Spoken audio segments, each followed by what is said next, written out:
desenvolvida por Kaplan e Norton em 92. Ela é utilizada pela maioria das empresas multinacionais, principalmente as que atuam no Brasil, mas pelas empresas nacionais ela não recebeu um certo destaque e uma valorização. Não sei por quê, né? É porque é trabalhoso, é bastante árduo, né? Você aplicar todos esses princípios que vocês vão ver e as pessoas e as empresas não veem benefício dentro da organização, tá?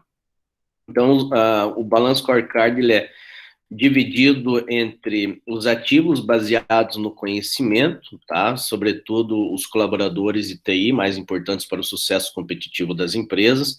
E hoje vocês estão vendo a importância do povo de TI, né? Especificamente, e há uma demanda muito grande por esse pessoal. Inclusive, aí o banco anunciando aí o Santander que vai abrir 1.000 vagas, né, para essa área. E aí eles acham que a pandemia e o home office saiu como um benefício para eles, porque eles vão conseguir distribuir esses profissionais pelo mundo todo, onde eles estiverem desenvolvendo as atividades. Os relatórios financeiros tradicionais, né, são compostos por uma dificuldade de não fornecimento de fundamentos para a mensuração e gestão dos valores.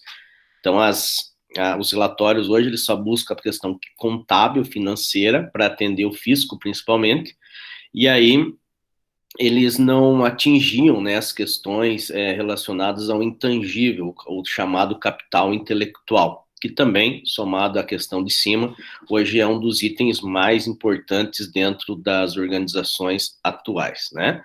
E as mudanças socio-organizacionais, executivos e funcionários, né, atentam para que o que é medido, que não é medido, você não pode mensurar. Então surgem aí os dois novos modelos de negócios aí, aos quais o scorecard, né, os dois não, surgem os modelos de negócios diferenciados ao qual o Balance Scorecard vem atender. O que é um erro você pensar já? É concentrar demasiadamente e influenciar indicadores financeiros de curto prazo. Então, aquelas pessoas, aquelas empresas que só pensam em atender especificamente dados e relatórios de curto prazo já saem prejudicados. Não é. É o acerto aqui, ó. Reforçar e gerenciar os ativos intangíveis que forneçam as bases para o sucesso financeiro do futuro. Então, o BSC vem como uma forma de criar valor para a organização. Esse é o ponto principal, tá? Então, as pessoas precisam, tá, de uma determinada forma, está pensando na organização de uma forma ampla, sólida e que valorize questões pertinentes à tecnologia da informação, que desenvolvam questões pertinentes à gestão ao qual a gente está inserido, beleza? Então é isso que vocês têm que pensar de uma determinada forma, que não pense apenas em indicadores de curto prazo, pense em indicadores de longo prazo, sempre valorizando a questão de tecnologia da informação, e isso justifica-se e prova-se nessa situação atual, e também mostrando a importância da valorização das pessoas. E aí vocês começam a ver também a diferença e a dificuldade de encontrar pessoas boas para trabalhar. E agora, especificamente, nós vamos precisar de pessoas que tendem e que consigam fazer esse gerenciamento próprio, né? Principalmente que sejam organizados e tenham rotinas bem definidas. O mundo não voltará mais como era antes em relação a grandes blocos aí, né? Onde você estava desenvolvendo as suas atividades. É interessante porque o Google já faz isso há muito tempo. Eu fui estudar a história do Google e o Google ele surgiu dos melhores alunos da sala. Eles eram essa atividade com os the best, né? E eles já vêm fazendo essa atividade home office e flexível há um bom tempo, há um bom tempo. E todo mundo queria ter esse modelo, mas ninguém tinha coragem. A legislação também não permitia isso. Com essa mudança aí pela pandemia, proporcionou nesse nova configuração do trabalho, né, o que surge, então? Surge, eu penso, né, na minha concepção, que bancos aí com grandes blocos, prédios, eles vão diminuir isso daí, porque o aluguel e a estrutura se torna muito cara. Quem está ganhando hoje dinheiro com toda essa questão pandêmica de a gente trabalhar em casa? São as grandes empresas que não têm os custos operacionais, né, de atividades e elas repassaram todo esse custo para nós. A gente acaba absorvendo isso. Claro que uma coisa compensa a outra, né? Você gasta mais luz, computador, sei lá, bolacha na tua casa, né? Comendo bolacha, mas você acaba também diminuindo a questão do transporte, estresse no trânsito, segurança e assim por diante, diminuição de riscos, né, de acidentes e assim por diante, tá? Vamos voltar lá, então, conversar sobre a, a nossa atividade aqui do Balance Scorecard, tá? Então, o BSC, conforme eu falei para vocês, ele foi desenvolvido por Kaplan e Norton, né, apresentaram a revista Harvard, né, em 92, e ele é um sistema balanceado de mensuração, recomendando que as empresas preservem os indicadores financeiros, mas que também equilibrem esses indicadores em 4 perspectivas. E aí que é o legal, né? Então, uma das perspectivas é a questão financeira, que é o tradicional, que o Elcio está trabalhando com vocês, né? Vai trabalhar amanhã de manhã. O aprendizagem e crescimento, que é a questão relacionada aos recursos humanos da organização, os processos internos, né, relacionados aí ao treinamento, à motivação dessas equipes, a como que é o funcionamento da organização, e os clientes, que são as pessoas que vão consumir o meu produto, né? E eu tenho cliente interno e eu tenho cliente externo, né? Então, esse que eu tenho que desenvolver. Então, os processos de trabalho conduzem a clientes mais satisfeitos. O que que isso pode resultar? Por exemplo, se eu prometer que eu vou entregar um colchão, né, daqui 20 dias, e esse colchão não chegar no cliente, há um estresse, há um desânimo, né, um descrédito por parte da organização. Então, o que que eu tenho aqui? Então, eu tenho essas 4 perspectivas: financeira, do cliente, processos internos, aprendizado e crescimento, tá? Então, eu tenho tradicionalmente aqui como exemplo, né, da parte financeira, eu posso desenvolver indicadores de balanço patrimonial e DRE. Do cliente, eu posso desenvolver o percentual de satisfação e o percentual do market share dessa organização. E dos processos internos, eu posso desenvolver aí percentual de falhas, recall, etc e tal.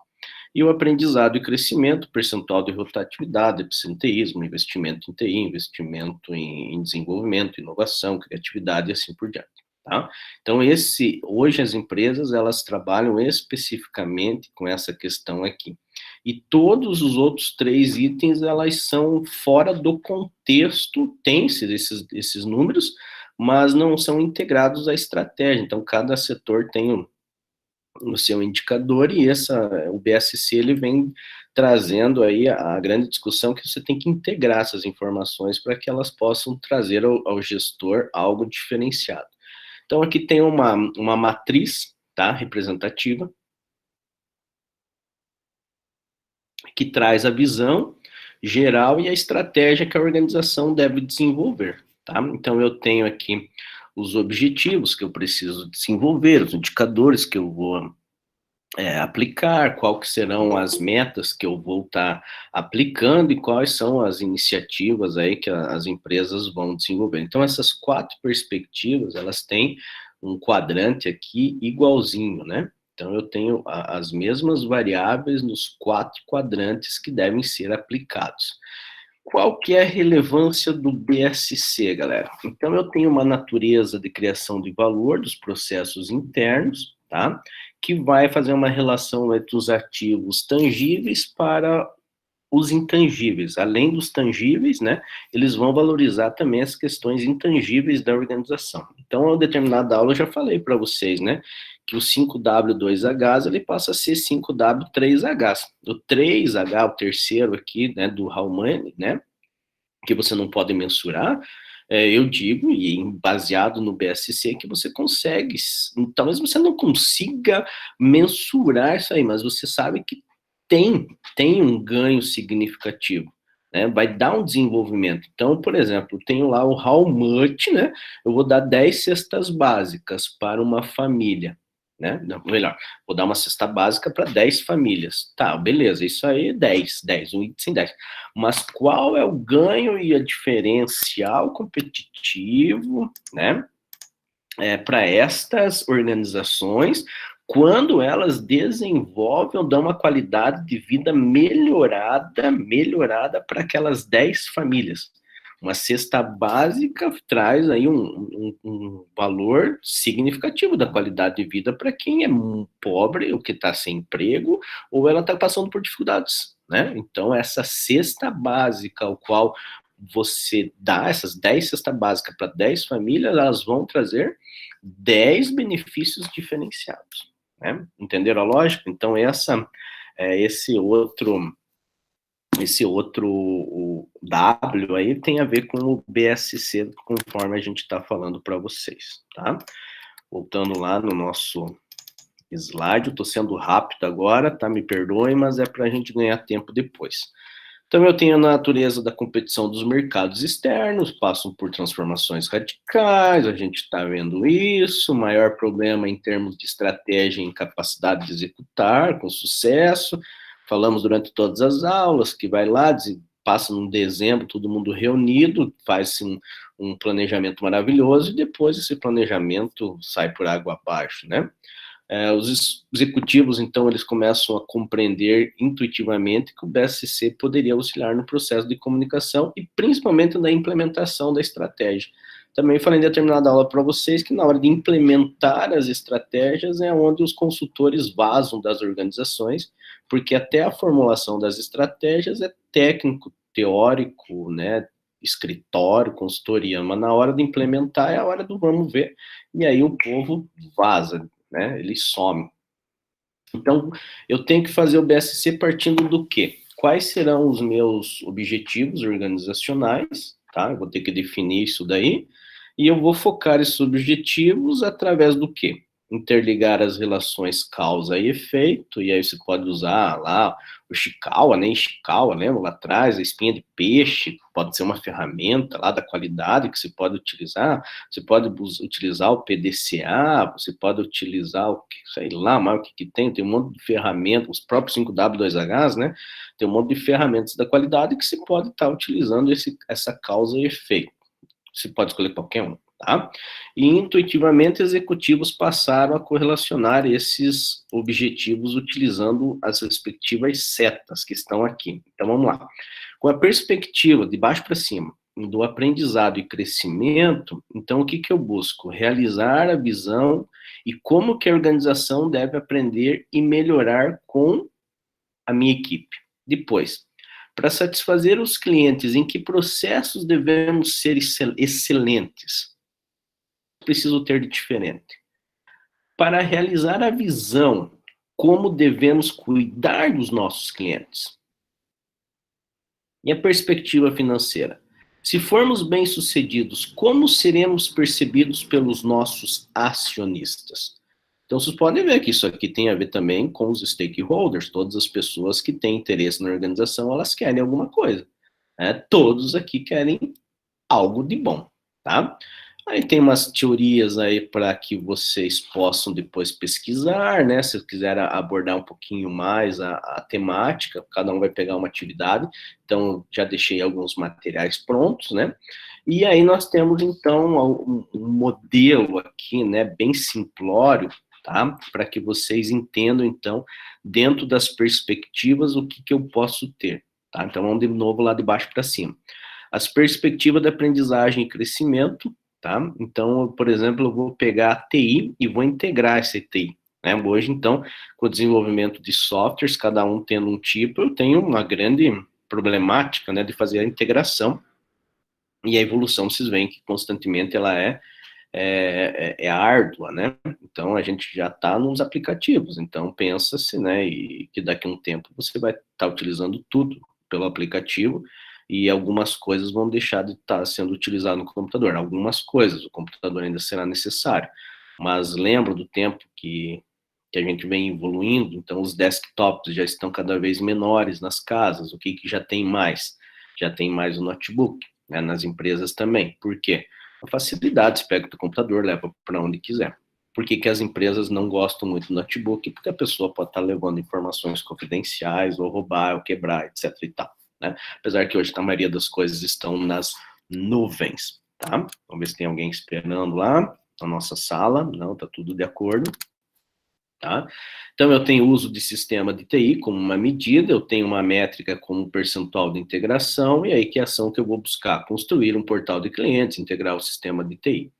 Nas perspectivas dos processos internos, então eu vou buscar uma base de dados de clientes, eu vou pegar e vou utilizar essa base, porque muitas vezes as equipes de vendas e de processos internos só querem buscar clientes e esquecem de valorizar os próprios clientes, trabalhar com os próprios clientes. Lembro da concessionária que eu falei para vocês, que o indivíduo falou que ia garantir uma venda maior. Qual foi o segredo? Ele pegou todos os vendedores, mandou buscar todos os cadastros da empresa e mandou ligar para todas as pessoas que já tinham comprado na Volkswagen naquela concessionária. O que aconteceu? O cara conseguiu naquele final de semana vender mais automóveis do que a média dos últimos tempos. E o segredo, então, nada de mirabolante, né? Então, as métricas aqui é a quantidade de vendas, o uso da base, e eu tenho que organizar a base dos dados orientada por clientes, tá? A perspectiva do cliente, então eu tenho que superar as expectativas as quais eu estou desenvolvendo, eu vou buscar a satisfação do cliente, quero um aumento do cliente satisfeito. Para isso eu vou criar um sistema de inteligência de marketing, fazer uma pesquisa de satisfação dos clientes, identificar o que tem de novas oportunidades e criatividade e inovação. E a perspectiva financeira é o crescimento, vou buscar um faturamento, eu quero dinheiro como resultado, nenhuma empresa, mesmo as sociais, visam retorno financeiro, mas só que as sociais reaplicam através do pagamento dos consultores, dos envolvidos, ou até mesmo a replicação desse dinheiro na própria, como investimento na própria sociedade e não como realização de lucros, né? Então, eu vou ter uma prospecção de novos clientes com base em novos produtos e vou vender novos produtos para clientes existentes, tá? Então, aqui tem uma tabela também de diversos outros exemplos que você pode estar utilizando como medida para facilitar o teu entendimento. E aí, o que eu tenho que buscar, então, como resultado?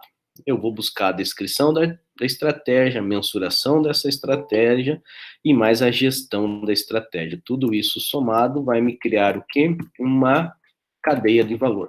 Então, olha só, dentro das perspectivas normais, o BSC ele vem aqui depois da estratégia tradicional. Então, eu tenho lá missão, visão, valores, né, estratégia, e aqui entra, então, o mapa estratégico, que vai traduzir essa estratégia organizacional através de índices e indicadores mensuráveis. Eu vou, então, focar isso dentro da minha empresa, definindo metas, iniciativas e objetivos pessoais. Sempre pensando no quê? Nos acionistas, nos clientes, nos processos e nos colaboradores, as 4 perspectivas.